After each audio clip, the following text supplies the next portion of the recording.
श्री कृष्ण चरितामृतम भाग 21। आई मारन पूतना।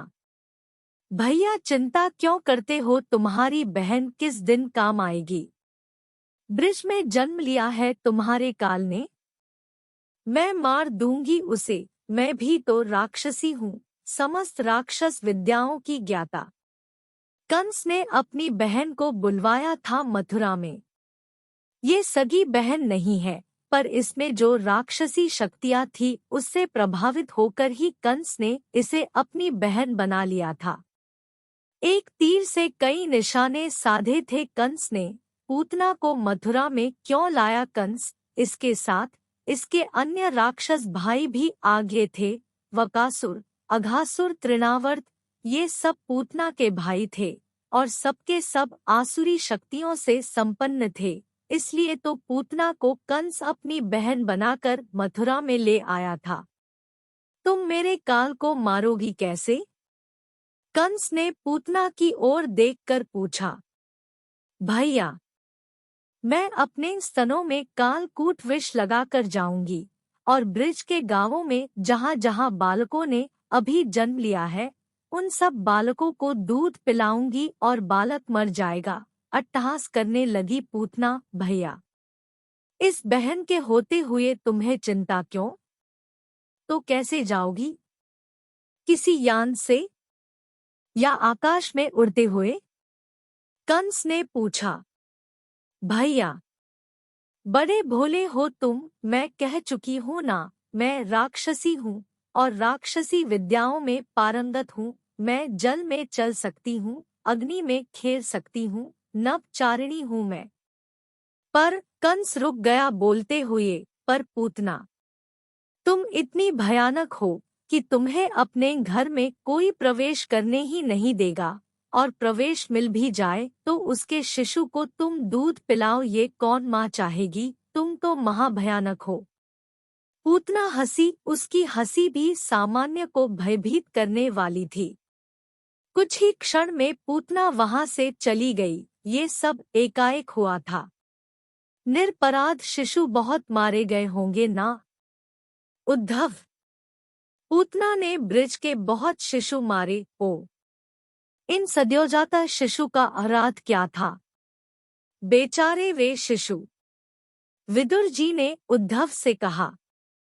उद्धव विदुर जी के मुखमंडल की ओर चकित भाव से देखने लगे थे। तात, ये प्रश्न आपका है? विदुर जी बोले। नहीं, ये प्रश्न मेरा नहीं है, पर सामान्य जन तो यही सोचेगा ना। तात, यह प्रश्न उन्हीं के मन में उठेगा जो जन्म को तो श्रेष्ठ, उत्तम और आवश्यक मानते हैं, पर मृत्यु को निम्न, निकृष्ट और अनावश्यक समझते हैं। तात, क्या जन्म और मृत्यु एक लीला मात्र नहीं है उस लीलाधारी की? फिर इस बात को इतनी गंभीरता से क्या लेना?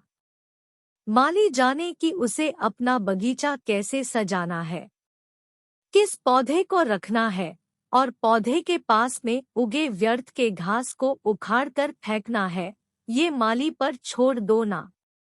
ये संसार हमने नहीं बनाना, ये कन्हैया ने ही बनाया है। वही इस संसार रूपी वन का माली है, वनमाली जाने।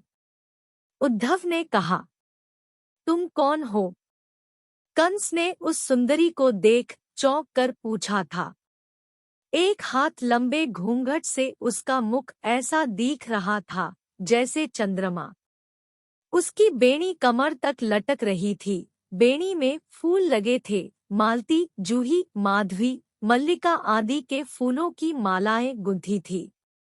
रेशमी वस्त्र झीना था जिसमें से उसका यौवन छन छन कर गिर रहा था। कमर इतनी पतली थी कि वह लताओं की तरह हिलती दिखाई देती। नितंब स्थूल थे, वह उसके सौंदर्य को और निखार रहा था। तुम कौन हो? कंस पहचान नहीं पाया। मैं पूतना। भैया, आप भी धोखा खा गए तो मुझे कौन पहचानेगा? पूतना, तू इतनी सुंदर बन गई, अब तुझे कौन रोक सकता है? अच्छे घर की लग रही है, तू जिस घर में जाएगी वो अपने आप को धन्य मानेगा, तेरा सौंदर्य ही ऐसा है। कंस की बातें सुनकर पूतना बहुत प्रसन्न हुई थी। वो उड़ चली, कंस देखता रहा। कंस को विश्वास हो गया था कि अब उसका काल बचेगा नहीं, जहां भी छुपा होगा ये पूतना उसे खोज निकालेगी। पूतना इधर उधर जाने की सोच रही थी कि गोकुल की धूम उसे दिखाई दी, नाचते गाते लोग दिखाई दिए, बधाई हो के शब्द गूंज रहे थे नभ में। ये कोई विशेष बालक है, क्यों न इसे ही देखा जाए, ऐसा विचार कर पूतना गोकुल में ही उतर गई और चारों ओर देखने लगी थी।